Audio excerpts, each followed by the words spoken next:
Ahora invitamos a exponer al señor Johannes Kaiser, candidato presidencial. En primer lugar, me siento honrado de haber sido invitado a esta instancia, de poder acompañarlos acá en la Universidad Católica, una de las más prestigiosas universidades del continente. Por lo demás, yo que he pasado gran parte de mi vida asistiendo a universidades, me siento aquí casi como en casa. Ok. Para serles honesto, no habría pensado yo en algún momento dirigirme. Ok, me gusta la calidad, porque hay seminarios, hay eventos, hay, de hecho, hasta los propios debates de la televisión se ven mal y los transmiten en 720. Este por lo menos se ve mucho mejor. Está bien. Una comunidad universitaria desde un podio como aquel en el cual me encuentro. Y sin embargo, dicen que tiempos de desorden institucional, tiempos de revolución, le abren los espacios a las figuras más increíbles, que llegan entonces a posiciones a las cuales normalmente, probablemente no habrían podido aspirar. Es el momento de las biografías, a veces de los aventureros, y muchas veces también de aquellas personas que vienen con ideas nuevas o con diagnósticos más acertados que aquellos que han sido tradicionalmente aceptados. Damas y caballeros, la razón por la cual yo me encuentro aquí es porque nuestra institucionalidad democrática ha sido profundamente vapuleada desde su propia dirigencia política y económica, porque estamos en una crisis de la cual la ciudadanía, un porcentaje de la ciudadanía cree que no va a sacarla la clase dirigente tradicional de nuestro país. Esa es la realidad. Y esto porque es esa clase dirigente la que permitió que se fuese corrompiendo el sistema hasta el punto en que ya no funciona en muchos campos. Las políticas migratorias del laissez-faire, de las cuales somos testigos los últimos 8 o 10 años, afectaron profundamente a las clases trabajadoras de nuestro país en materia de lo que fueron su nivel de ingreso. Las reformas tributarias resueltas por el poder político, especialmente desde la izquierda, pero lamentablemente no con suficiente oposición de quienes defienden el libre mercado, detuvieron entonces el crecimiento económico. Al mismo tiempo que importábamos cada vez más gente a nuestro mercado laboral, saturábamos nuestras capacidades de entregar servicios sociales y la gente se sentía cada vez más desamparada. En paralelo, grupos políticos que habían plantado bandera de refundar o subvertir cuanto menos todo el orden establecido, avanzaban sobre el sistema político y lo desestabilizaban. Hasta el punto en que, en mi opinión, y con ayuda del extranjero, financiera, y también probablemente logística y de inteligencia, se produce lo que mal llaman el estallido social. Así yo creo que fue una guerra híbrida dirigida en contra de nuestro país. Bueno. En este sentido estoy con el ex canciller Ampuero. Nuevamente nuestra clase dirigente ha preferido cerrar los ojos y hacer como que no hubiese pasado nada. Volvamos a la normalidad, nos están diciendo. Pero resulta que la normalidad ya no es lo que desea la gente. La gente no quiere la normalidad del ministro Cordero.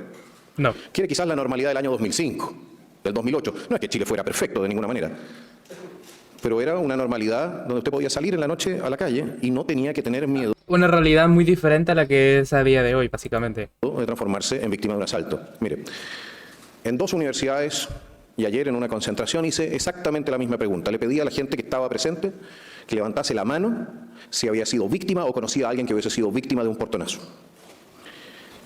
Prácticamente unánime. Eso significa que el Estado en Chile ha dejado de cumplir con su función básica, que es la de entregar protección y justicia a sus ciudadanos. Todo el resto es secundario, damas y caballeros. Cuando el Estado deja de estar presente desde el punto de vista de la seguridad, todo el resto de las políticas pasan a ser irrelevantes. Y eso la gente, si bien no necesariamente lo entiende, sí lo intuye. Y es por eso que colocan en primer lugar, hoy día, en todas las encuestas, la seguridad como el desafío más importante a resolver. Porque todo el resto depende, para su éxito, de que el Estado pueda alcanzar en profundidad nuestras poblaciones, nuestros campos, pueda llegar también con sus servicios. Cosa que no puede hacer cuando está mandando el narco, cosa que no puede hacer cuando está mandando el terrorista o el delincuente común, a menos que llegue a acuerdos con ellos. Yo me acuerdo de cierto alcalde que fue muy criticado años atrás porque decía que había llegado a acuerdos con el narco para poder seguir entregando servicios a sus vecinos. En vez de habernos preguntado cómo fue posible que se hubiese retirado nuestra fuerza pública y el narco hubiese ocupado el territorio, se sancionó moralmente al alcalde por decir una verdad incómoda. La verdad de que lentamente, y ahora no tan lentamente, nos estamos transformando en una narcorepública. Damas y caballeros, para esto existen muchas razones, pero esencialmente existe la razón de que no estamos haciendo lo que corresponde para enfrentar este desafío. Existen nexos entre la política y el narco. Y aunque quieran algunos cerrar los ojos ante esta realidad, de otra manera no se explica la pasividad de nuestra clase dirigente. El Partido Comunista, damas y caballeros, recibió durante muchos años recursos de Venezuela al régimen chavista. Millones de dólares. De hecho, tuvieron incluso una universidad financiada por el régimen chavista. Qué rápido olvidamos. Y mandó a su militancia a entrenarse con la FARC.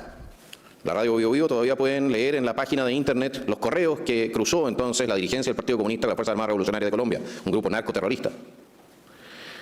¿Cómo es posible que nosotros en un país razonable tengamos en nuestras organizaciones de seguridad y justicia, al mando de las cárceles donde está el Tren de Aragua, que se dice es un brazo del régimen de Caracas, a ese Partido Comunista? Es lamentable. A ver, ¿estamos todos locos? Somos O simplemente no nos queremos básicamente. hacer cargo del elefante en la habitación en materia de seguridad.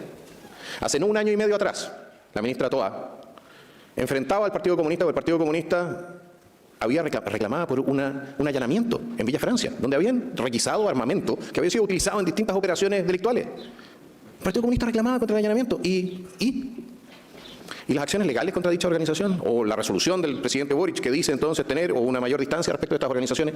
¿Qué pasó ahí? Nada. De hecho, lamentablemente, nuestro sistema político, en el debate mismo ha callado ante lo evidente. Así es. Y ahora tenemos a una persona que me cae muy bien. Personalmente yo creo que tiene un ángel, la ministra Jara, la ex ministra Jara. Pero que lleva al Partido Comunista a ser el referente en la alternancia en el poder en nuestro país. Sí, porque tiene estas relaciones que yo les he mencionado. Por más que diga que es centro-izquierda, por más que diga que tiene ahí la coalición, no sé qué, es miembro del Partido Comunista desde los 14 años. Ahora de repente eso ya no es así. A ver, si llegan al poder, el Partido Comunista no es como que vaya a desaparecer. Va a estar en el poder si es que llega a pasar. Y no sé si sería muy bueno, con todos los antecedentes que hay sobre los comunistas en todos lados. No solo aquí, en todos lados. Entonces como que... ¿Cuánta seguridad nos da nuestra institucionalidad o nuestra constitución o lo que fuere? Si la alternancia en el poder hacia el futuro en Chile se da entre la derecha, que va a seguir realizando elecciones por lo demás, porque nosotros creemos en el sistema democrático, y una izquierda hegemonizada por el Partido Comunista de Chile. ¿Cuánto tiempo nos vamos a demorar hasta perder nuestra democracia, en uno u otro sentido? Creo que es un tema interesante para hacer un análisis también en esta universidad. Sí. Pero mientras tanto, ahora, en este momento, es la derecha la que parece tener mejores opciones de llegar al gobierno. Y es por eso que este gobierno que viene va a ser tan importante para nuestra institucionalidad, para nuestra democracia y para el desarrollo de nuestro país. Porque en estos 4 años, si es que la confianza de la ciudadanía es depositada en quienes ahora estamos en la oposición, en estos 4 años no nos podemos dar el lujo de fracasar o de hacer un mal gobierno. Así No es. nos podemos dar el lujo de permitir que siga avanzando el narco. Así es. No nos podemos dar el lujo de permitir que nuestra superestructura de justicia, fiscalías, etcétera, sigan siendo presa de la corrupción de los más distintos tipos. También aquella que va de la mano de la injerencia política en sus nombramientos internos. No podemos permitir que continúe la decadencia económica, porque tarde o temprano eso nos va a llevar, y digo más temprano que tarde, nos va a llevar a la insolvencia como Estado. Es decir, nosotros tenemos un desafío como país, como probablemente no lo hemos tenido en 50 años y más. Probablemente la última vez que estuvimos en una situación tan delicada ni siquiera fue en el siglo XX, sino que a fines del XIX, para la Guerra Civil del 91, donde la misma existencia de nuestro país estaba en duda. Y no lo digo solamente por la amenaza de transformarnos en un Estado fallido, sino porque en este momento también estamos enfrentados a la amenaza de transformarnos en una nación fallida. Una tasa de natalidad de 1.07 significa, y le pueden preguntar probablemente a cualquier economista o a cualquier sociólogo en esta universidad, significa la implosión social de aquí a 30 años más. Es el fin de todos los sistemas, si no tienes una tasa de reemplazo mucho más potente. Y no puedes reemplazar simplemente a tu población con inmigración sin generar tensiones que pueden llegar entonces también a una situación de conflicto, incluso armado. ¿Nos vamos a hacer cargo de todos estos desafíos? Yo creo que es necesario. Y yo creo que es necesario también nombrarlos, todos y cada uno de ellos. Tenemos que tener claro, tenemos que pintar el diablo en la pared, para que sepamos qué es lo que vamos a enfrentar, por qué, y por qué vamos a tener que realizar también los esfuerzos, muchos de los cuales van a ser dolorosos, algunos de ellos impopulares, que tenemos que realizar los próximos 4 años para volver a sentar a Chile sobre pilares más sólidos, que le permitan entonces mirar hacia lo que yo llamo su destino manifiesto, que es proyectar su permanencia, por supuesto, y su existencia como nación soberana, y su poder hacia el Pacífico Sur, hacia la Antártica, comercialmente hacia el Asia y hacia el corazón económico de nuestro continente, que es el sur de Brasil. Para todo eso, damas y caballeros, vamos a tener entonces que tomar decisiones. Y la toma de decisiones va a tener que ser audaz, vamos a tener que pensar también fuera de la caja. Los mismos tipos de decisiones no nos van a ayudar para salir de estos problemas. Y lo otro, no podemos seguir escondiendo los problemas o hacer como que no están por miedo al conflicto, por miedo a las tensiones que impagaritablemente van a venir de la mano de la resolución de los problemas. Como decía cierto político de un país del norte, decía que no se le puede preguntar a las ranas cuando usted quiere secar el pantano. Bueno, nosotros vamos a tener que secar más de un pantano.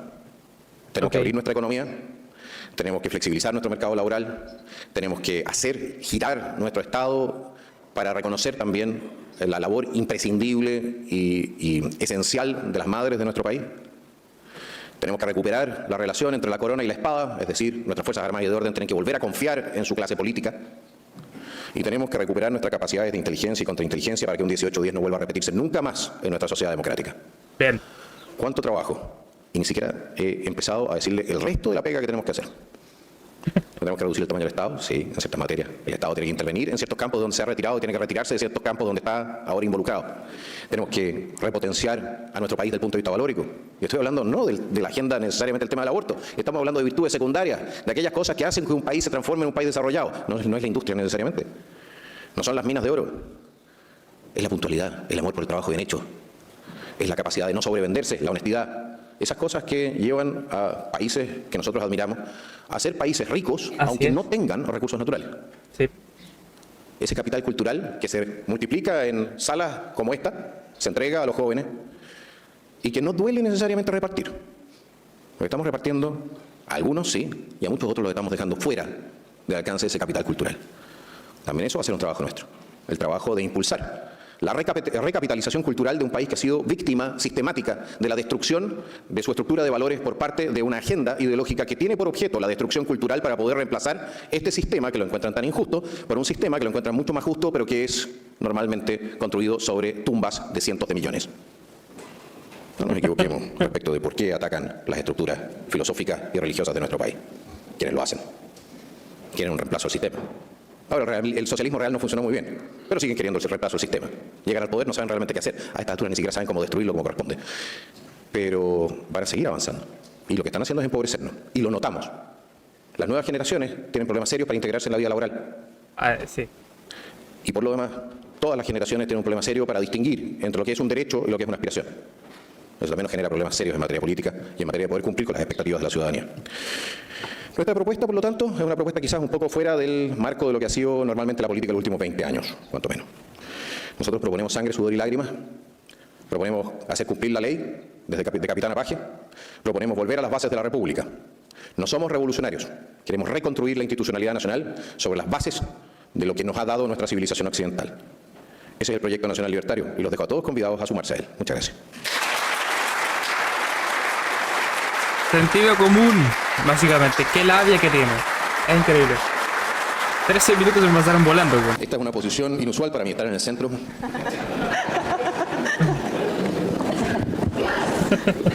Candidato Kaiser, por estar acá. Me oigo bien, ¿verdad? Gracias a todos también por estar acá. Tengo que hablar más cerca. Ahí lo agarré. Ya.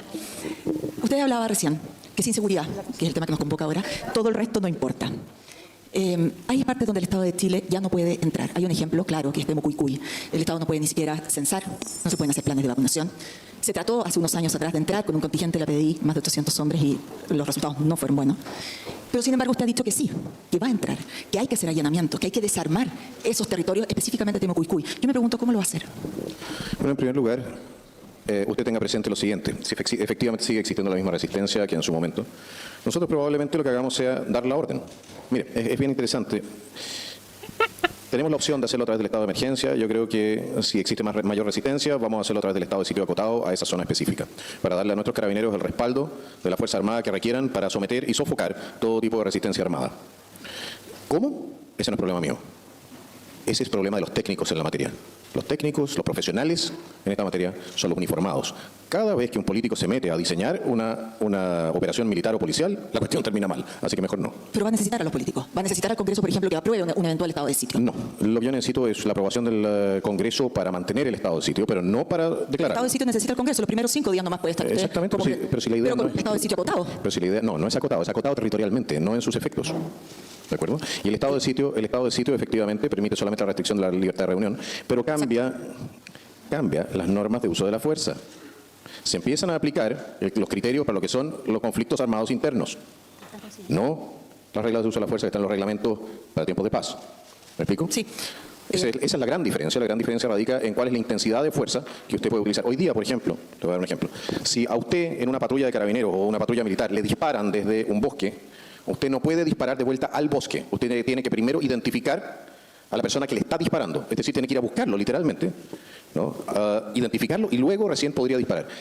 Eso respecto de organizaciones que están armadas, con armamento de guerra, con entrenamiento paramilitar, algunos de ellos se entrenaron en Venezuela o en Colombia, es casi una invitación a la muerte cierta de los operativos de nuestro Estado. Otra cosa es cuando usted puede disparar y hacer fuego de supresión sobre la zona. ¿Me explico? Y eso lo puede hacer usted en un estado de sitio, pero no lo puede hacer en la situación actual. Entonces, usted estaría dispuesto, como presidente, a poner ese estado de sitio, ocupar esos 5 días que tienen, que no necesita que el Congreso se lo ratifique, y correr los riesgos que una operación de este tipo pudiera tener para usted como gobernante. Y asumir la responsabilidad política de todo lo que suceda en ese campo, porque así es como corresponde. El presidente manda, el presidente asume. Para que vuelva a haber esa confianza que decía usted entre la corona y la espada. Así es.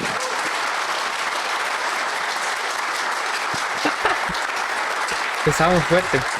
Gracias. ¿Vamos con la réplica? Yo creo que tuvimos la pero réplica. tienes un minuto, Marlene, para contrapreguntar. Aprovechelo. No, en ese caso,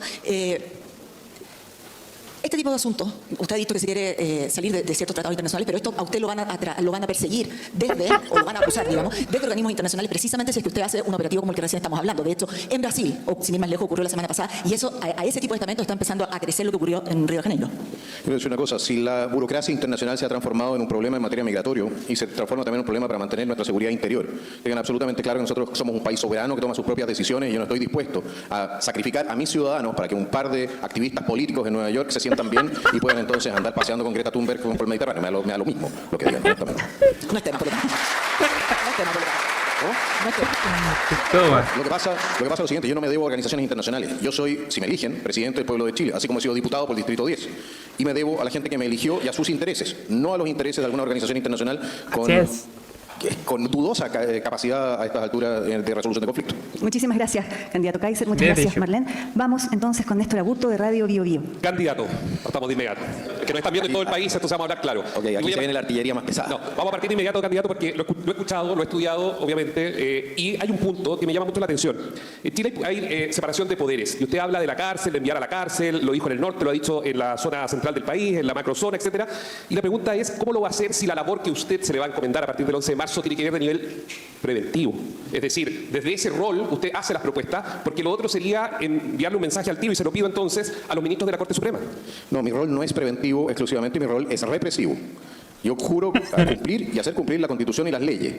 Y por lo demás, de la mano de lo que es la Constitución, tengo que velar también por la correcta conducta ministerial de los jueces. Esa es no es solamente una facultad, es una obligación del presidente de la República y lamentablemente no se ha ejercido con la intensidad que debiese ejercerse. Por lo demás, si yo tengo la impresión, no olvide que nosotros estamos proponiendo, somos la única candidatura que propone una reforma de la Fiscalía y del Poder Judicial para hacernos cargo de los problemas de persecución que existen en este momento. Una reforma al sistema procesal penal. Que deje de ser garantista por lo que leo en su programa. Que deje de ser garantista sin, por ello, transformarse tampoco en su puesto. Si no se olviden, no tenemos por qué volver al sistema inquisitivo tampoco. Ya, pero hagámonos cargo de los defectos que evidentemente tiene el sistema procesal penal actual. Y por lo demás también de la penetración política de activistas políticos dentro de lo que son las filas del Poder Judicial y de la Fiscalía, que han actuado sistemáticamente en contra incluso del sentido común desde esas filas. Y decirle lo siguiente. Una de las reformas constitucionales que yo quiero introducir es la posibilidad de que se pueda acusar constitucionalmente a los fiscales regionales y al fiscal nacional, no solamente a través de la Corte Suprema. O sea, generar el mecanismo para que... Tiene que haber una posibilidad de que se pueda exigir la responsabilidad política, si se puede exigir de un almirante y de un general, también de un fiscal regional. ¿De acuerdo? No puede ser que estén protegidos de esa manera. Y sí decirle lo siguiente, nuestra reforma en materia de nombramientos es lo que entrega garantía de independencia. Porque independencia no significa que usted no tenga que entregar o que responder por sus actos, ¿de acuerdo? Pero la independencia del Poder Judicial la queremos asegurar a través de sacar a los políticos de la toma de decisiones de quién llega a qué cargo dentro del Poder Judicial. Con eso vamos destruyendo redes. Pero usted quiere la alta dirección pública. No, yo quiero sorteo. ¿Me puede repetir? Porque El sorteo.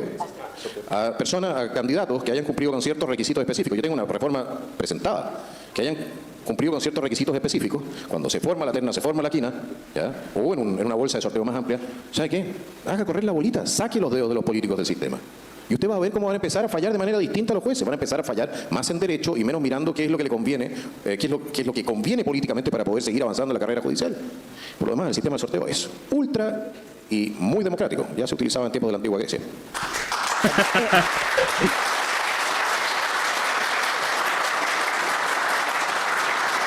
Gracias. Néstor, vamos con un minuto para la réplica. Sí, lo que pasa es que veo que no aplauden ni le ponen harto énfasis. Viene con apoyo, pero yo lo escucho y pienso quienes están en este momento escuchándolo a través de todo el país. ¿Cuánto tiempo le va a tomar eso, los 4 años de su mandato, señor presidente, no? ¿Cómo va a sacar una reforma? Porque ya nos ha notificado de que no se esperen desde el 11 de marzo en adelante un país distinto. Es decir, proyectos de ley, congreso... Bueno, no se equivoque en una cierta materia. Usted no quiere agarrarse con el Estado de Chile cuando el Estado de Chile se quiere poner pesado. En primer lugar, el Consejo de Defensa del Estado lo vamos a transformar en algo que defienda al Estado y no que defienda entonces ciertos intereses políticos. Y vamos a perseguir efectivamente las responsabilidades políticas también de aquellos magistrados que estén atornillando al revés. Antonio Ulloa, por ejemplo. Bueno, el señor Ulloa tiene que responder ahora por sus falencias ante el Senado, pero tenemos otros magistrados que están en una situación también delicada. Por ejemplo, el ministro Carroza tiene que responder por un nombramiento de un notario, tiene un procedimiento abierto. Y tenemos varios ministros que tienen que responder por no haber ordenado la identificación de los restos que estaban en el servicio médico legal durante más de 20 años, siendo ellos los jueces instructores en causa de derechos humanos.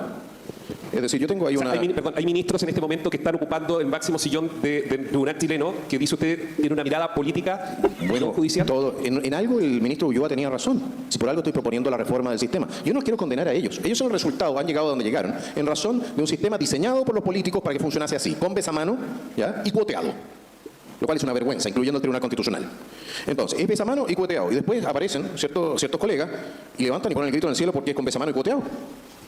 A ver, yo aprobé que haya pasado la acusación de Ulloa a la Corte Suprema, pero seamos de una vez por todas consecuentes. Si no queremos que esta cuestión sea con besamano y cuoteado, entonces eliminemos la influencia de los políticos en lo que es el sistema de nombramiento. Gracias. Estamos proponiendo. Gracias, candidato. Muchas gracias, Néstor. Finalmente, el turno de Mónica Pérez de Canal 13. Mónica, por favor. Muchas gracias, saludo a todos, feliz de estar en mi alma mater, yo estudié en la Católica, así que me siento muy feliz de estar acá. Candidato, ¿cómo está? ¿Cómo está, Mónica? Nos vemos ya muy seguido, ¿no? Sí, a estas alturas yo creo que vamos a tener que ir a tomar un café. Un día, sí, Pero así mi es. señora se va a enojar. Pero vamos con ella, pues, porque vamos a ir los dos solos, ¿o no?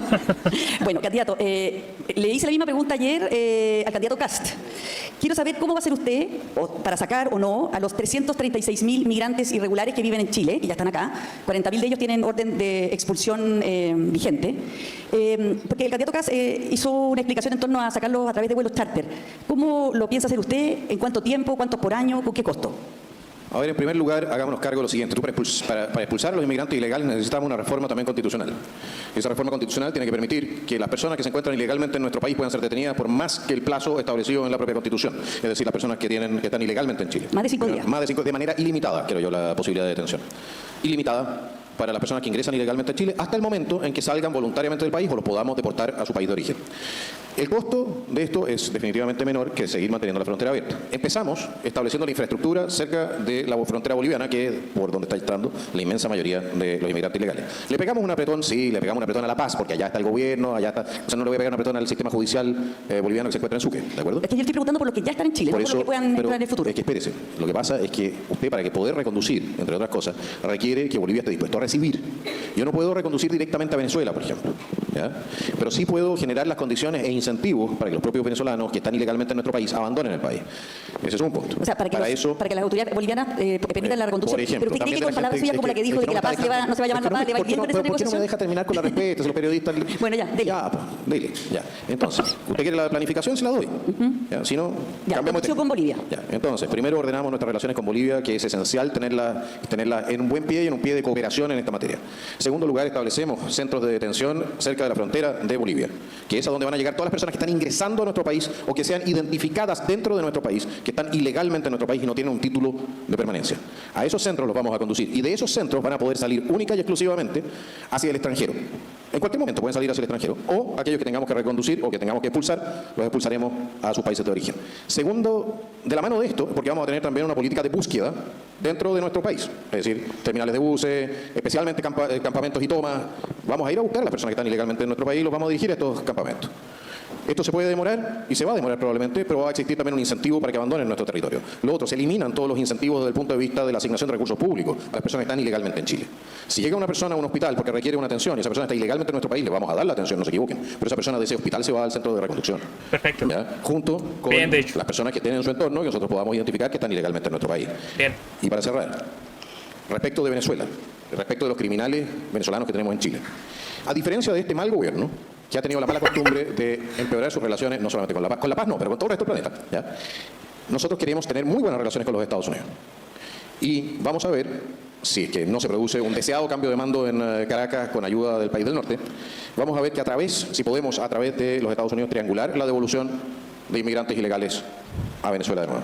Mónica, vamos con la réplica, por favor, inmediatamente. Sí, le quiero pedir que se concentre en los 336.000 migrantes irregulares que están en Chile. Ya entendí Sí. que quiere cerrar la frontera para que no entren Es que más. es un proceso. Perfecto, entonces, si usted detiene a un migrante irregular en Santiago, lo va a enviar a Campos. A Colchane. ¿Ah? A Colchane. A Colchane, donde va a haber un centro Un centro de reconducción. de reconducción. Y ahí van a quedar. Y ahí se hasta van a que quedar sean- hasta el momento en que abandonen nuestro territorio nacional. Ya, ¿y qué hacemos, por Perfecto. ejemplo, con ciudadanos de origen venezolano? Porque Venezuela, por ejemplo, para aceptarlo, tiene que corroborar la identidad de esa persona sea venezolana. No, porque yo los reconduzco hasta ese lugar y desde ese lugar pueden irse a cualquier parte de Latinoamérica que no sea Chile. Solamente se pueden reconducir a los países de origen. Es que yo no lo estoy reconduciendo a Venezuela, A no ser le que estoy usted diciendo que compruebe se vaya a cualquier país del mundo que quiera. Solamente que en Chile no se va a quedar porque entró ilegalmente. Ya, y se va a ir por sus propios medios. Se puede ir por su propio medio, le ponemos un pasaje bus. Si se quiere ir voluntariamente. A donde quiera. Lo que pasa es que en ese otro país, probablemente Perú o Bolivia, no lo va a querer aceptar. Ah, bueno, pero ese es un tema, ese es otro tema. Por tierra, Yo digamos, lo veo antes, por eso mismo tiene que salir por Bolivia. A través de Bolivia, Es a que terceros solamente puede países. Lo que reconducirse sucede aquel que entró por Bolivia. Si es ya que- están en Santiago, ¿cómo va a saber por qué paso entró? Bueno, ese es el tema. La inmensa mayoría entró por Bolivia. Y van a salir de Chile. Ya, pero ¿no cree usted que el gobierno boliviano le va a pedir algún tipo de certeza de que esa persona que usted le va a enviar a su país Bueno, no nos entró piden por esa frontera? no nos piden mucha certeza respecto a los autos que llegan de Chile para allá. Entonces, ¿por qué no iban a pedir por los migrantes? Ya. Entonces, para Es tener lo claro, mejor. no le preocupa el no tener una relación con Venezuela, porque el hecho de que no hay consulado acá hace imposible verificar justamente la identidad de estas personas para sacarlas del país. Lo que pasa es que pudieron... ¿Sabes dónde hay un consulado venezolano? En La Paz. Que vayan para Toma. allá. Sí, mire, si al final lo que están tratando de buscar son excusas, ¿ya? O se buscan Para no excusas para no echarlo. hacer lo necesario. Lo necesario es decirle, ¿sabe qué más? A una persona que está ilegalmente en nuestro país, yo lo pongo en la frontera y usted se va. Yo no tengo que Listo. hacerme cargo, más allá de esa situación, ¿ya? Del destino de esa persona que es libre de abandonar nuestro país. Yo no tengo una obligación respecto de esa persona. Chile no tiene una obligación respecto de esa persona. Candidato, ¿sabes lo que pasa? Que yo simplemente lo que quiero es soluciones reales para los problemas Pero es reales una que tenemos en solución- Chile. es una Porque solución tener absolutamente 336.000 migrantes irregulares en nuestro país es un problema. Bueno, y por eso cuando usted me estamos dice que la solución es ponerle una frontera de otro país que no tiene por qué aceptarlo, porque igual que a usted no le gustaría que los argentinos nos pusieran no tiene por qué. migrantes irregulares en la frontera. Discúlpeme. O sea, Ese que tiene país, una solución discúlpeme. real. No, discúlpeme. Una que pueda funcionar. Discúlpeme, ¿quiere discutir conmigo o quiere escuchar mi respuesta? Ese país fue el que dejó pasar a esos ciudadanos a través de su territorio ¿Cómo lo sabe? hacia el nuestro, porque tenemos las cifras y tenemos los antecedentes. Dejó pasar a esos migrantes a través de su territorio y rechazó la reconducción durante por lo menos 5 o 6 años. El presidente actual de Bolivia dijo, perfecto, hablemos de migración, hablemos de reconducción, pero solamente si hablamos también de mar. Y le voy a decir una cosa, no van a tener mar y van a recibir a la gente que dejaron pasar de vuelta, porque nosotros no aceptamos esa forma de conducción de actos hostiles. Existe un paper bien interesante, se lo recomiendo, que se llama El arma de inmigración masiva, publicado en la academia en West Point. Gracias, Lean. candidato. Estamos poniendo punto final al panel de seguridad. Nos excedimos un poco en los tiempos. Vamos a hablar ahora de economía entonces, no solo de crecimiento económico. Creo que un tema que está muy relacionado con el anterior, la seguridad es la base necesaria para que la economía pueda crecer. Además, como decía Felipe en su intervención, gracias, la inseguridad tiene costos económicos que son muy relevantes, cada vez mayores, y por lo tanto la idea es hablar de crecimiento, pero también hablar de política fiscal, institución, de Banco Central y de otros temas, empleo, por supuesto. Y lo que vamos a hacer un poco distinto ahora es el orden. Va a partir Mónica Pérez de Canal 13 con su primera pregunta sobre economía. Ok. Entonces, un minuto para Mónica. Ya, yo voy de nuevo. Ya, le voy a A preguntar. mí me encanta pelear, sí. No creen que no. A mí no me gusta preguntar nomás, no creo que esto es pelea. Oiga, a ver, le quiero contar un poco relacionado con lo que preguntó Marlene.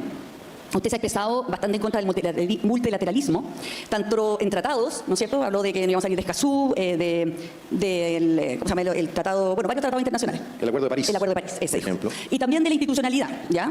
Porque ha dicho que Chile no es una colonia de, comillas, pelotudos de Nueva York. Ya, su hermana dijo también que en Chile, o sea, ha dicho varias veces, y usted también lo acaba de reiterar hoy día, que Chile tiene que ser un país soberano. En ese contexto, a mí me preocupa saber qué piensa usted sobre los tratados de libre comercio que tiene firmados Chile y los tratados de inversiones que tiene firmados Chile, porque de alguna manera esos tratados también son una cesión de soberanía.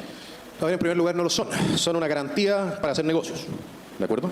Los tratados comerciales que a mí podrían llegar a complicarme son aquellos que nos obligan a tomar decisiones políticas dentro de nuestro país que no tienen nada que ver con el tema comercial o económico. Sería, por ejemplo, cuando la Unión Europea tiene la mala costumbre de hacer ese tipo de formular ese tipo de tratado. Entonces, a cambio de permitirle a uno poner un pie en su proteccionista mercado, lo obligan a uno a empezar a modificar, por ejemplo, sus políticas internas. Por ejemplo, con temas de cuotas de género. Algo inaceptable.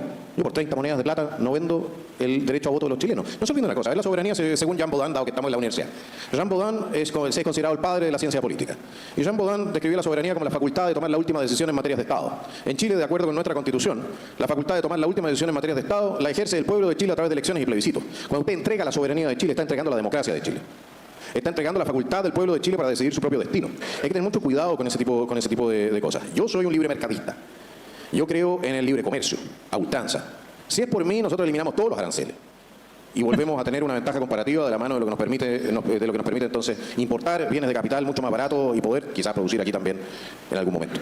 Pero no estoy dispuesto necesariamente a transar la libertad política del pueblo de Chile, para bien o para mal, por lo demás, ¿ya?, a cambio de un espacio de mercado para un cierto grupo de operadores empresariales. Eso no corresponde. Libre mercado, siempre. Tratados de libre mercado, maravilloso. Metámonos con la PEC, seamos parte de la PEC, seamos parte de NAFTA. Yo incluso soy partidario de desregular el sistema financiero para permitir entonces que haya más actores internacionales también operando en nuestro sistema acá. Pero no, yo no voy a participar de la creación de una gobernanza global que desconoce el sistema democrático. No. Arabia Saudita, ni Pakistán, ni Rusia, ni la India, ni el Yemen o Egipto tienen nada que andar decidiendo respecto a lo que sucede en nuestro país. Y para qué hablar todo el resto de los países, no quiero acotarlo a alguno. Así como nosotros no tenemos nada que andarnos metiendo en lo que son las decisiones de política interna de otros países. Ya, entonces, para entender bien, tratados internacionales de libre comercio e inversiones sí, pero no tratados como de Escazú, como el Acuerdo de París. Naciones Unidas. Mire, yo he planteado siempre que yo no tengo problema con mantener la posición de Chile en la Asamblea General de las Naciones Unidas porque creo que tiene una utilidad desde el punto de vista diplomático. En sus suborganizaciones no veo la razón por la cual debiésemos participar porque hasta el momento han sido un meridiano fracaso. E incluso las mismas Naciones Unidas, sin reforma, ¿ya?, desde el punto de vista de lo que es su misión principal, stated en 1945, ¿ya?, que es la conservación de la paz, ha sido un desastre. Entonces, somos parte de una organización donde yo soy partidario de mantener las mejores relaciones diplomáticas con todo el mundo, pero no soy partidario de financiar o seguir financiando una burocracia que por lo demás gana principescamente, no paga impuestos y donde ha operado ha dejado un desastre. ¿Cuánto tiempo gobernaron las Naciones Unidas Haití? A propósito de gobernanza internacional. Pero entonces, a ver, ¿usted postula que Chile se salga o no se salga de Naciones Unidas? Pero sí, se lo dije. Yo soy partidario de quedarme en la Asamblea General, pero no soy partidario de participar en suborganizaciones de la misma. Y que se lo preguntaba porque justamente el sábado salió una entrevista de su señora donde dice que sí, ustedes quieren salirse de Naciones Unidas. Creo que está mal recogida la política que nosotros hemos propuesto. Ya. Y sí, en el programa de gobierno está muy claro. Ahora, ¿no tiene temor de cómo puede afectar eso la atracción de inversión extranjera? Porque los inversionistas extranjeros, por ejemplo, el principal inversionista extranjero en Chile es Canadá. Y Canadá elige Chile para invertir acá justamente por los tratados internacionales que Chile ha firmado, por ejemplo, en sustentabilidad, en protección del medio ambiente, en una serie de derechos que son valorados internacionalmente. No, Canadá decide invertir en Chile porque en Chile puede ganar plata. Gracias, Mónica. Sí, gracias. Aquí nadie anda haciendo caridad porque somos sustentables, ni mucho menos. Y si fuese por eso, entonces no habría una sola empresa canadiense invirtiendo en China, que de sustentable tiene poco, creo yo. Muchas gracias. Gracias, candidato. Toma.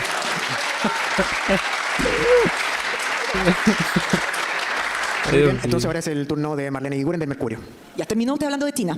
Así que quedemos hablando de China. Tenía otra, pero me brincó quedarme ahí. Usted es... Ok. En este minuto lo que marca, ¿no es cierto?, la política mundial es la tensión comercial que existe entre Estados Unidos y China. Usted se ha declarado además un ferviente admirador del presidente Trump. No sé si lo declaré así. ¿Cómo? Entonces, ¿qué piensa del presidente Trump? No, creo que tiene cosas buenas y creo que tiene cosas malas. Ya, pero de todo modo, entonces me voy a corregir. Voy a hacer lo siguiente. Sí es un ferviente admirador de la cultura occidental y de los valores de la libertad que implica la cultura occidental. ¿Estoy bien? Sí. Ya. En ese ambiente, por lo tanto, ¿cómo usted pretende llevar adelante las relaciones comerciales con un país como China, con todos los problemas que sabemos que tiene China, que son más allá de problemas, pero que es un tremendo inversionista directo en nuestro país, principal receptor de nuestras exportaciones y también inversionista en la región, estratégico? Mire, en primer lugar, desde el punto de vista de la realpolitik, yo reconozco cuál es el tamaño real de Chile y reconozco cuál es el tamaño real de China. El problema de tener amigos demasiado grandes es que pueden terminar aplastándolo a uno cuando uno duerme en la misma cama. Se dan una vuelta y terminaste mal. Y eso no sucede tanto con los Estados Unidos como nos puede pasar con China o con cualquiera que lo reemplace. Entonces el objetivo aquí es no poner todos los huevos en una canasta, es tratar de diversificar lo más posible nuestros destinos de exportaciones y por supuesto que tenemos que hacernos cargo de lo que son nuestros intereses nacionales. Es decir, hay cierta infraestructura y hay ciertos espacios de inversión donde yo no quiero que países que pueden desarrollar o sea, estados, porque aquí estamos hablando de estados, ¿ya?, que pueden desarrollar entonces una cierta influencia geopolítica o pueden tener intereses o nos pueden generar un conflicto al permitirles quedarse entonces con infraestructura crítica para la operación del Estado-Nación chileno. Por ejemplo, entonces, en temas de electricidad, sabemos en distribución está fuerte la inversión china, ahí usted tendría ojo. De todas maneras, yo creo que la integración vertical de los sistemas no debiese producirse, uno, y dos, debiésemos colocar cotos en esa materia y debiésemos colocar cotos también en lo que es la adquisición de tierra agrícola. Por parte de China. No, por parte de cualquier nación extranjera. Esto no está dirigido contra China. Ok. O sea, su política, por lo tanto, como decía usted de partida, es su realpolitik, al final, es ser pragmático frente a estas inversiones y no permitir que nada sea demasiado grande. Tratar de conservar los equilibrios de tal manera de poder navegar en aguas muy turbulentas que tenemos en este momento a nivel internacional, sin andar chocando con las rocas, ni de la derecha ni de la izquierda. Escila y Caribdis no son opciones para nosotros. En el litio, por lo tanto, es el mismo principio. En materia del litio es bien interesante el tema. Yo habría preferido, nosotros teníamos una postura respecto a lo que era el financiamiento de la PGU en el largo plazo, que bueno, la mantenemos hasta cierto punto con el tema de generar un fondo soberano, como los noruegos. Pero la idea originalmente era licitar el litio y poder pegarle un buen manotazo de entrada al mineral. Ahora no es minerales, no metálico, pero lo mismo. Ahora lo que vemos es que probablemente nos quedemos sentados encima del litio porque están avanzando reemplazos tecnológicos que, bueno, probablemente nos signifiquen a nosotros el lamentar en 50 o 60 años más nuevamente habernos perdido la misma oportunidad que nos perdimos en su momento con el salitre. Tenemos un espacio para una contrapregunta. Pero todavía estamos a tiempo respecto al litio. Sí, puede ser. Usted, por lo tanto, mi pregunta apunta, ¿usted va a impulsar algo? algo? A mí no me parece. Cuando se entró en la lógica de entregar el litio a dedo a la empresa nacional del litio, que yo rechazo profundamente ese proyecto estatizador, o de entregarle a una empresa como Codelco, que de todas maneras está rindiendo nada, el control sobre el litio, en asociación con Sokimich, sin abrir una licitación internacional, a mí no me parece. Yo ya lo he dicho más de una vez que nosotros vamos a chequear si todo eso se hizo como correspondía. Si se hizo como correspondía, entonces no hay nada que hacer, se cumplen pacta sunt servanda, se cumple con lo contratado, pero si no se hizo como correspondía, entonces vamos a ver cómo podemos retrotraer esto para poder efectivamente meter más actores en el sector del litio. Muchas gracias, candidato. Muchas gracias a usted. Gracias, candidato. Gracias, Marlene. Ahora es el turno de Néstor Aburto de Radio Bio Bio. Candidato, probablemente en Sanhattan, antes de la Cosa Nostra, no estaban tan interesados con lupa en mirar su tema económico. Porque escuchaban seguridad, escuchaban varias cosas, pero ahora, frente a esta realidad, probablemente hay varios sacando cuenta, y así lo hemos visto en algunos informes de agentes de inversión. Y justamente es qué ofrece Johannes Kaiser para echar a andar la economía. En febrero, si la memoria no me falla, un asesor suyo apuntó al estilo Milei, fuera Banco Central, ¿no es cierto? Usted salió a matizar y en el programa efectivamente no está terminar con el Banco Central, no, pero sí apunta a la reforma técnica de la meta de inflación. La pregunta es, ¿cuál de los horizontes respecto a esto ustedes van a apuntar? Y debo decir, yo no soy economista, Germán sabe mucho más, pero reducir la meta oficial, cambiar el rango de tolerancia, modificar el horizonte respecto a la inflación. ¿Cuál va a ser el punto ahí? En primer lugar, recordar que nosotros respetamos la autonomía del Banco Central y no queremos manipular nada en esa materia. Sí, pretendemos que la meta de inflación del Banco Central sea más baja. Creo que en este momento está en 3% y queremos bajarla al 2%. Y la queremos bajar al 2% porque la inflación es siempre y en todo lugar un impuesto a los más pobres. sí. Y porque, en nuestra opinión... Usted dice la tolerancia. Exactamente, nada más. Pero para eso lo que nosotros queremos lograr a través de conversaciones con el Banco Central, si estuviesen dispuestos a tomar esa nueva meta como propia. Porque creemos que efectivamente con eso vamos a aliviar también la carga sobre nuestra población. No olvidar que nosotros vamos a hacer una política muy responsable fiscalmente. Así es que con eso también debiésemos estar en condiciones de permitirle al Banco Central bajar esa meta de inflación sin tensionar macroeconómicamente el país. Respecto al programa de gobierno, y quienes nos están escuchando en sus casas también, sobre las viviendas, pero no estoy hablando de las viviendas sociales, sino el acceso. Hoy día, la realidad de Concepción, de Valparaíso, Viña del Mar, para qué decir Santiago, ¿no? Es obvio que es muy difícil para alguien de 30 años adquirir una vivienda. Y si llega a tener un departamento, la verdad que está pagando prácticamente por una casa y una parcela como era antes. O sea, muchísimos recursos. Sí. ¿Ustedes qué están orientando a eso, a la clase media principalmente? Bueno, tenemos distintas aproximaciones. Entre otras, estamos viendo el tema de facilitar créditos, de autorizar... Pero en esencia no se olvida una cosa.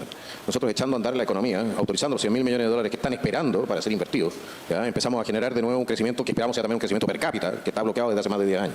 Desde el punto de vista de la adquisición de viviendas, yo creo que esencial es el tema de oferta y demanda.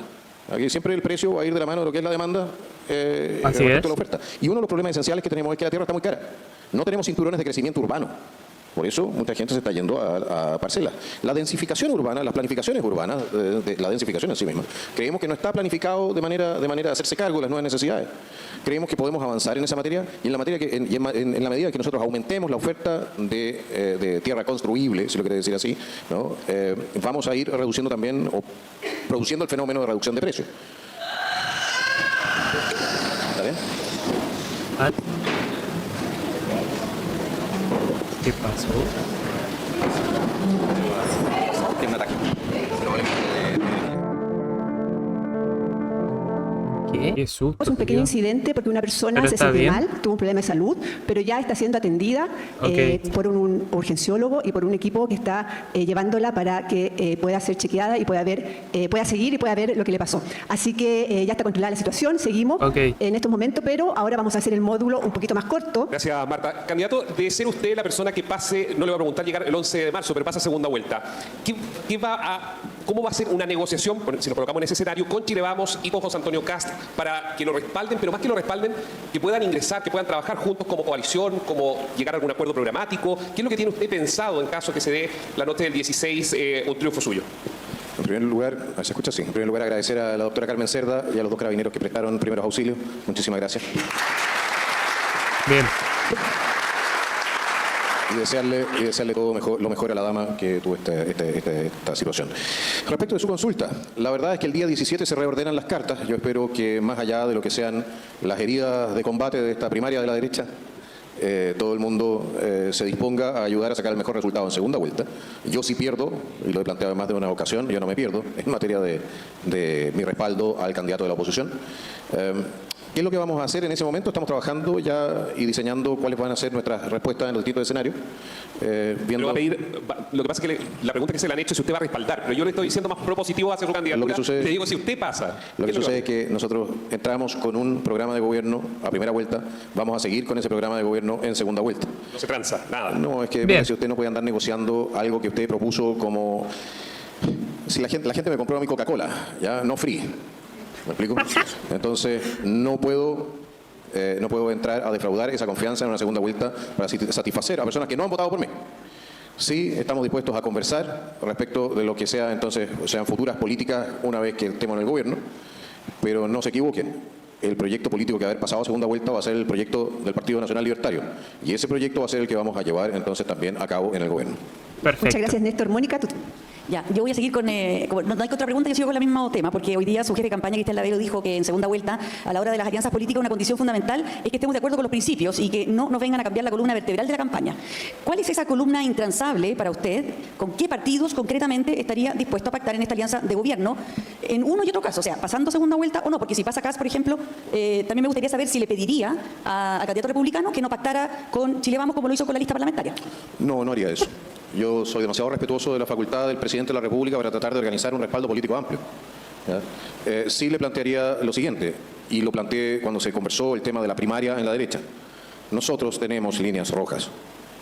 No estamos dispuestos a transar esas líneas rojas y no estamos dispuestos a sacrificar, ¿cómo se dice?, a quemar la confianza de la ciudadanía a cambio solamente de un puesto en un gobierno. Vamos a respaldar lo que consideramos correcto, vamos a rechazar lo que no consideremos correcto.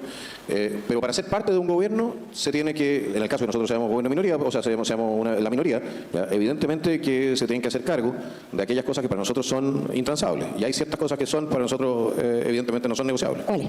Por ejemplo, usted no me puede venir con un programa de aumento de impuestos. ¿Ya? Usted no puede ignorar nuestra solicitud de ir eliminando las contribuciones. Si ya el programa de usted dice que solamente quiere eliminarlas para la primera vivienda, nosotros queremos eliminarlas todas.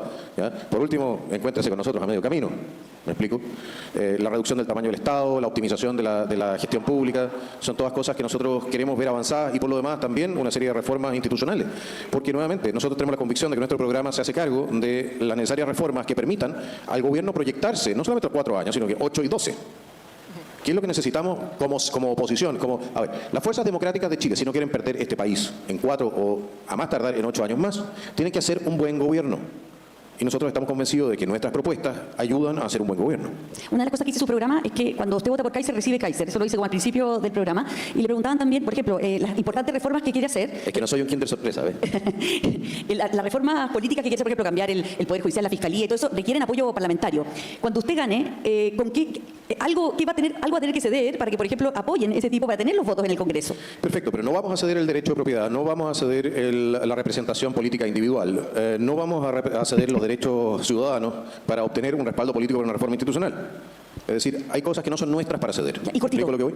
Entonces, ¿qué es lo que van a estar dispuestos a negociar? No lo sé, si al final yo no estoy en la cabeza de quienes van a ser los negociadores.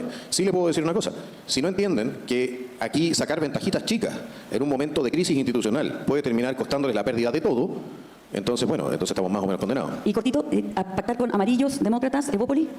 Mire, en ciertas materias específicas, evidentemente, yo me puedo imaginar de que exista un consenso en materia, por ejemplo, de la rebaja del impuesto al corporativo. O de la reducción... No digo, como alianza de gobierno. ¿Cómo? ¿Conversaría con ellos para alianza de gobierno Pero con si amarillos de Boca pero, Tallo? a ver, yo le voy a decir una cosa. Yo hablé con la señora, con Maya Fernández y con este gobierno y estuvimos negociando las reglas de uso de la fuerza que lamentablemente quedaron congeladas en la Comisión de Defensa. Son las decentes, no las que impulsó después la señora Carolina Toá. Yo no he tenido nunca un problema para negociar o para conversar o para avanzar una legislación que yo considero necesaria con gente que piensa distinto y buscar puntos de consenso. De hecho, nuestro proyecto de reforma a la regla de uso de la fuerza tenía un apoyo, habiendo sido redactado por mí, tenía apoyo hasta del PPD. Entonces no crea que... Mire, es cierto que yo en ciertas materias soy bastante intransigente, ¿ya? Pero son cuestiones de principio. No todo es de principio. Hay ciertas cosas que a las cuales nos podemos acercar, ¿no? Desde un punto de vista muy pragmático, no se equivoque. Muy bien, gracias. Muchas gracias. Muchas gracias a usted. Ok. Marlene, tu turno. Candidato Kaiser, yo quiero seguir un poco en la línea de lo que le han preguntado en esta última parte, pero ustedes le han preguntado principalmente por sus, como quien dijera, primos hermanos de eventuales alianzas en la derecha. Yo le quisiera preguntar dos cosas. Uno, si a usted le preocupa la creciente polarización que estamos viendo en el mundo, vimos que han salido recién alcalde de Nueva York, sabemos quién es alcalde también de Londres, cómo se están empezando a polarizar, esa es la palabra, las fuerzas en el mundo. También eventualmente se habla de una creciente polarización en Chile, vimos recién el estudio de 3xI con Criteria. Y cómo, por lo tanto, si usted es un hombre de convicciones y tiene principios muy claros, ¿cómo lo hace para cohesionar un país desde el gobierno? En primer lugar, habiendo vivido en Europa durante 20 años y habiendo visto la decadencia sistemática del continente de la mano de malentendidas políticas que ignoraban las diferencias culturales e ignoraban también los intereses de los distintos pueblos en beneficio de la libertad de capitales, comunicaciones y de personas. Voy a decir una cosa, yo creo que Occidente está en un punto que puede ser llamado también de no retorno.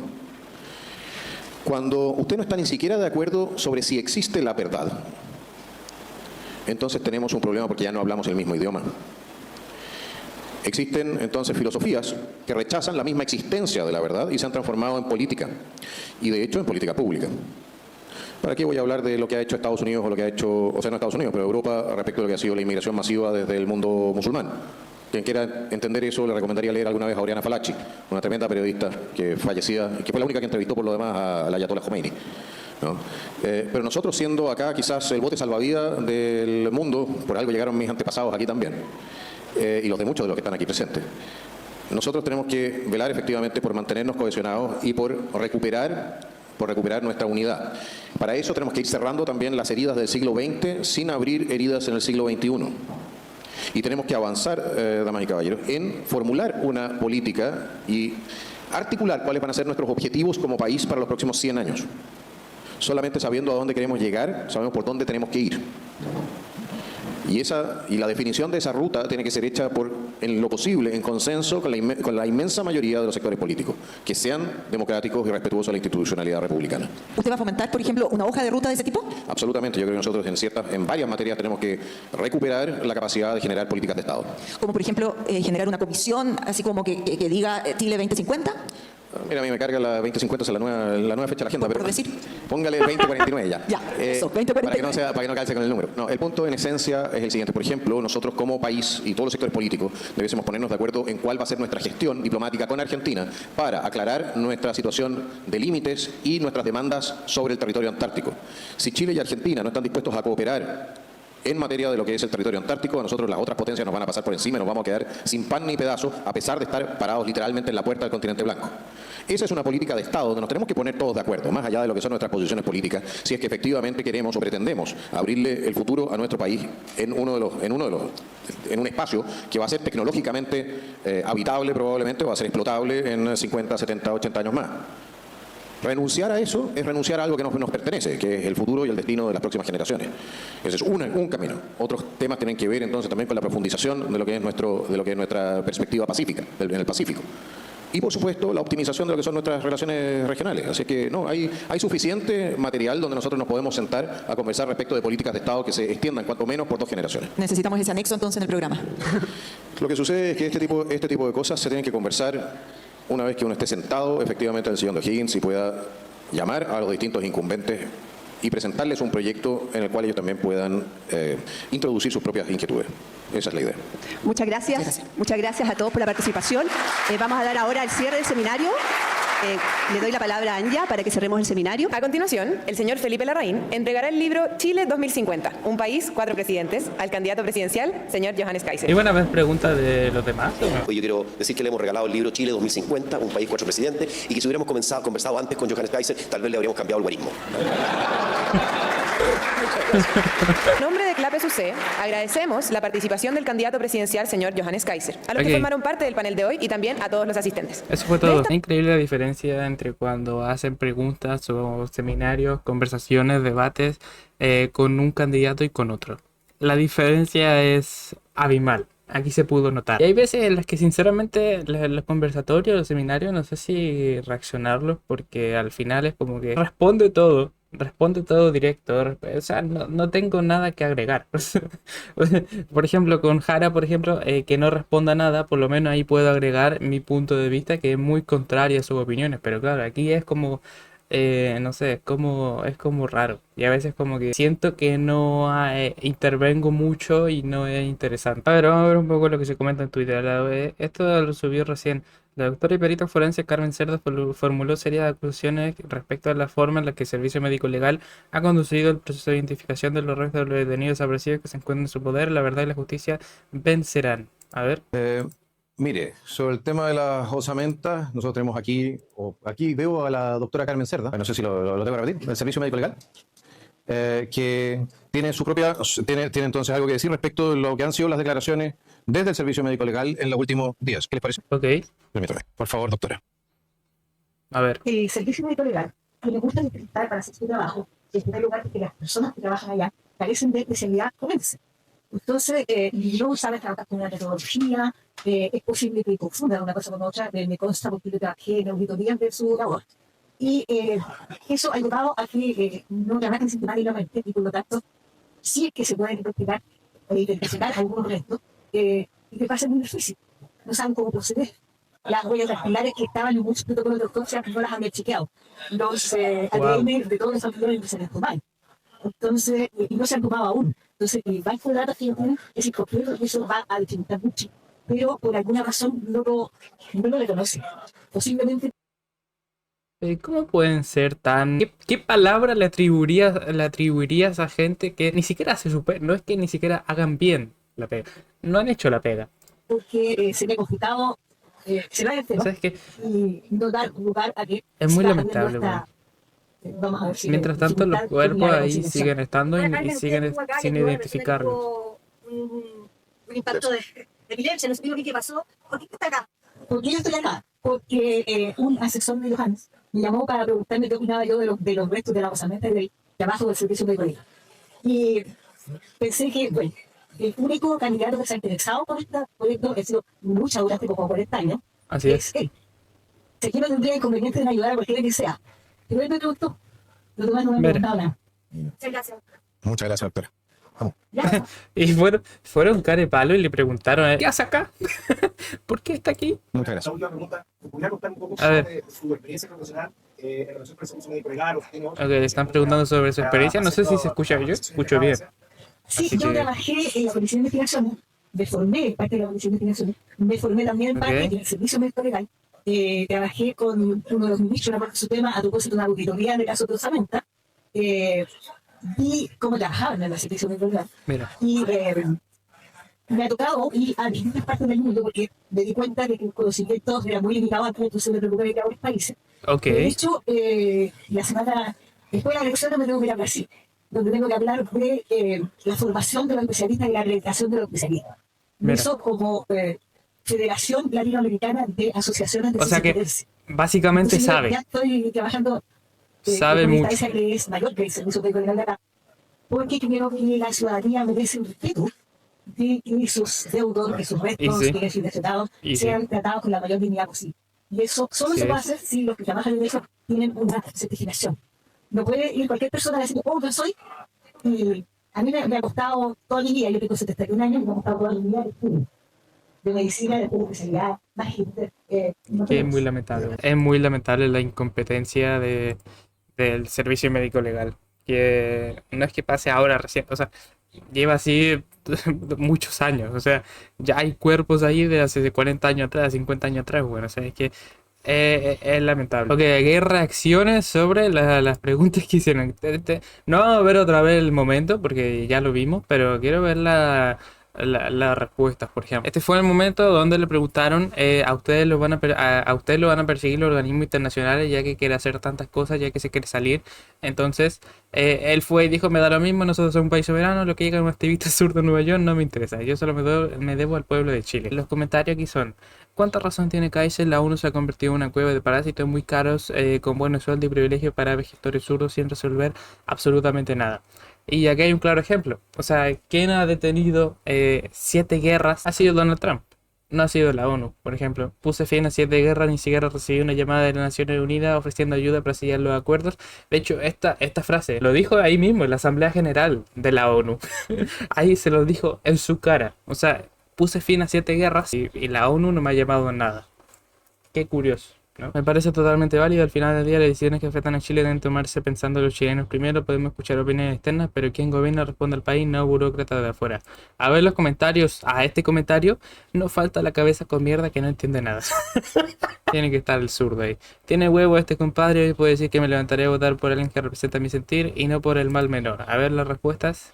Tampoco es adicto a la...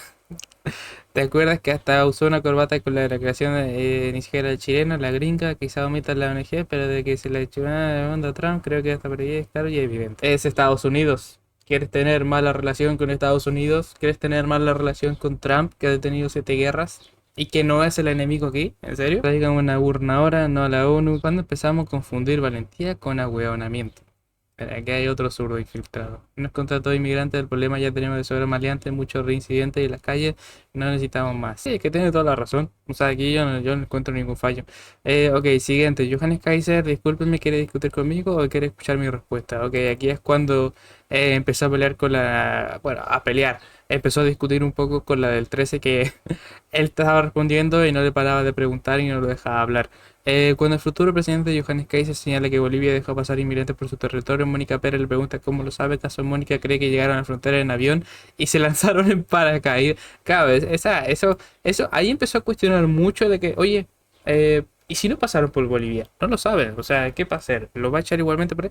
O sea, está poniendo muchos problemas, creo yo, porque da igual por donde hayan entrado. O sea, la cosa es que si es ilegal, se tiene que ir igual, ya sea porque se va voluntariamente por el aeropuerto, por la frontera, por Bolivia o por donde sea, weón. O si se va nadando por el océano. O sea, es ilegal, se tiene que ir. Él verá si se va voluntariamente o si lo van a deportar o la weá que sea. Pero está ilegal. Así que no hay que estar tan pendiente. ¿Entró por Bolivia o no entró por Bolivia? ¿Por dónde lo vamos a ir? Se tiene que ir. Como sea, pero se va a ir. Listo, no hay nada más que argumentar. Esto es después, si no me equivoco. Johannes Kaiser sobre la respuesta del Servicio Médico Legal que desmiente sus dichos sobre supuestas osamentas sin En periciar. primer lugar, que firmen en el Servicio Médico Legal quién está sacando los comunicados. ¿Quién? 1. 2. La señora Vallejo es del Partido Comunista. El ministro de Justicia del Partido Comunista.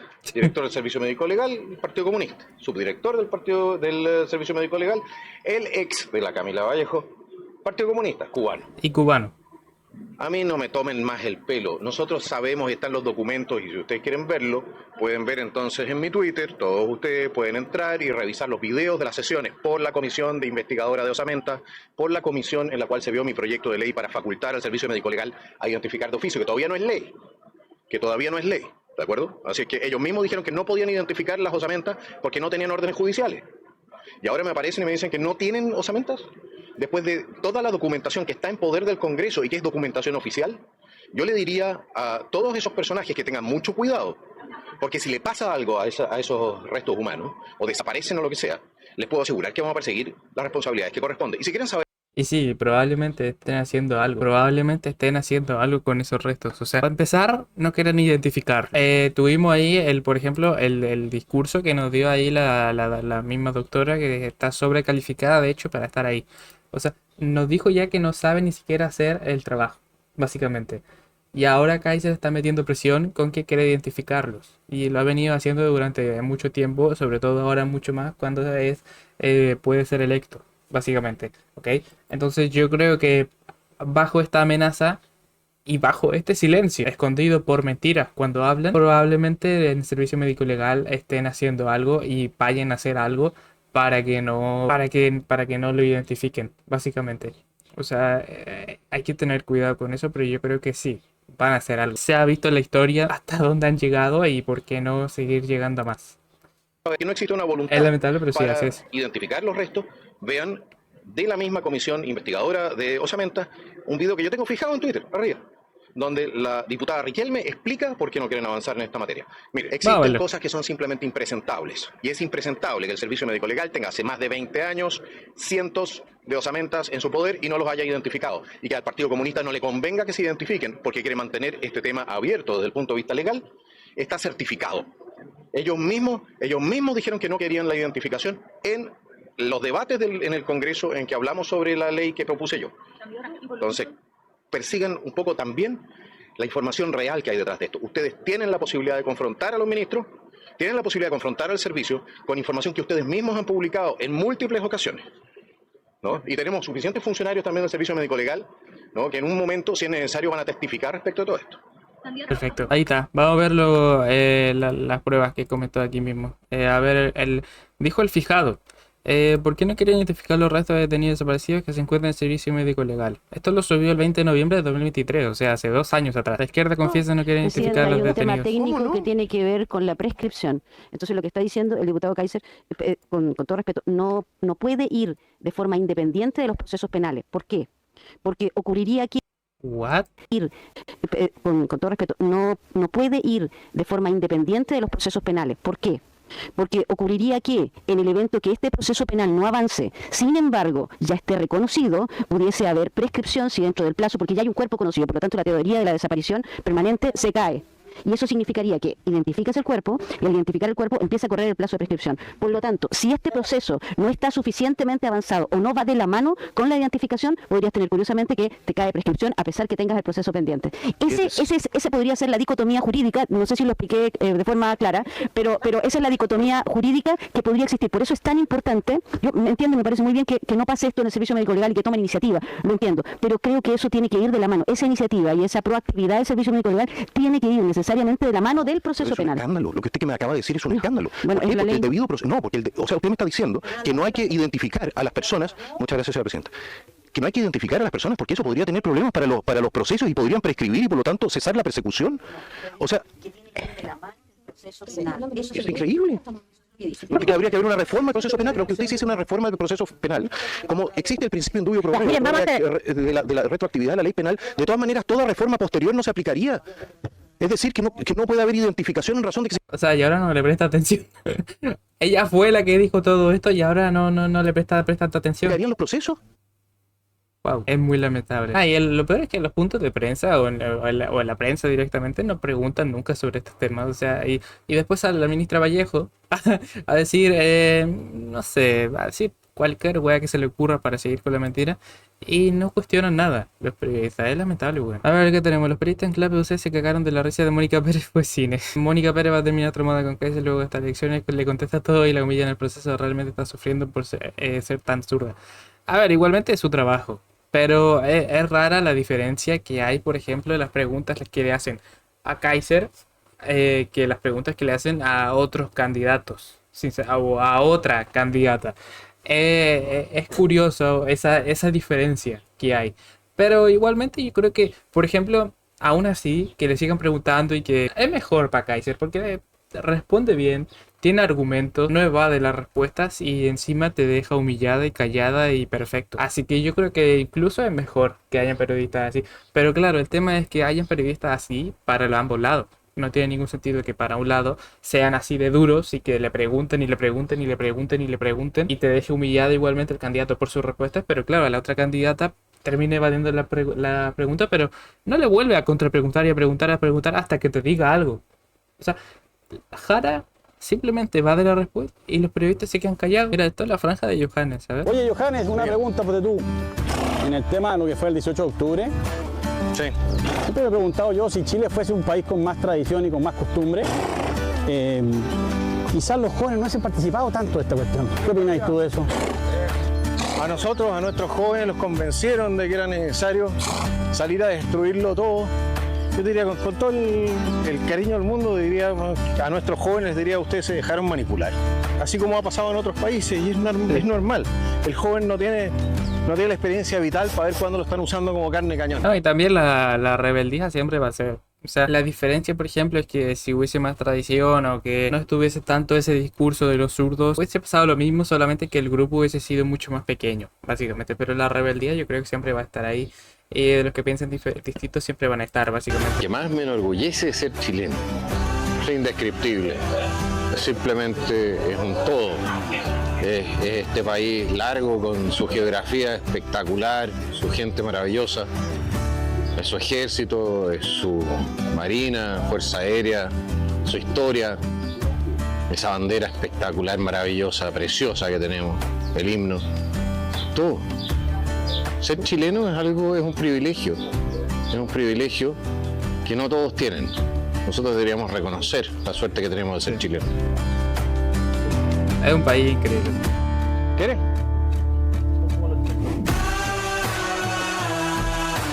Muy buena.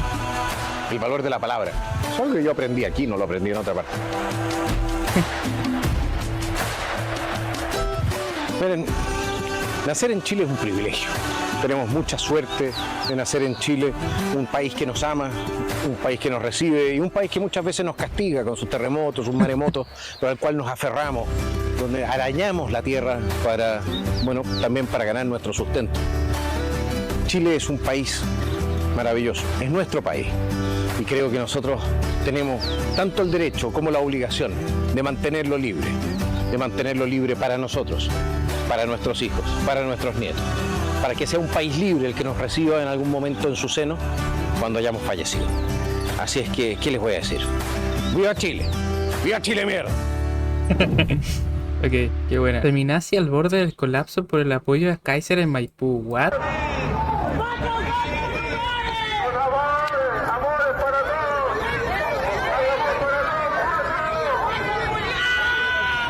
Es el argumento. Facho CTM, facho QLO.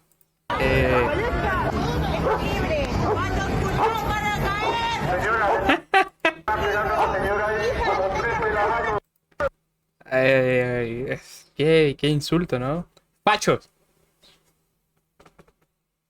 Fachos. Increíble. ¿Y cómo supiste que soy feminista? Todos tipos así con ella. Construiré 60 hospitales para Chile, dijo Bachelet en 2013. En 2015 serán 20 hospitales. En 2016 se me fue la plata en otras cosas, pero igual le dejaré unos hospitales. Y qué curioso, eso pasa con todos. O sea, por ejemplo, en Boric, ¿cuántas cosas no prometió? La pregunta ahora es, después de 4 años ya de su gobierno, ¿cuántas ha cumplido? Es lamentable, weón. Es muy absurdo y aún así se justifican y no se dan cuenta. Es lamentable. Lamento no poder ir este 11 de marzo al concierto de ACDC. Voy a estar en el cambio de mando. Toma. La tercera, mira. Kaiser afirma que Chile se está transformando en una narco-república y apunta al Partido Comunista por sus vínculos con el régimen chavista. A ver los comentarios. Los vínculos del Partido Comunista son con la narcodictadura de Venezuela, está documentado. Lo mismo con el grupo narcoterrorista de la FARC. Ustedes mismos tienen la información documentada. ¿Por qué se sorprende de que Kaiser lo diga ahora? No dijo nada que no se sepa. Sí, así es. Si Pinochet inició el negocio en el país junto con el tráfico de armas, ¿de qué habla este señor? Puede que básicamente tengamos muchas organizaciones narcoterroristas en el país a día de hoy y que el país esté tan inseguro, básicamente. Por eso es que se habla de esos temas. O sea, no es que sea wow. Algo que digamos, wow, no sé, qué sorpresa, ¿no? Hay noticias incluso con todo este tema, entonces como que el tema está ahí, que no lo quieran tocar o que no quieran hablarlo es otra cosa simplemente, pero ahí está. Pero sí, muy buen conversatorio básicamente, estuvo muy bueno.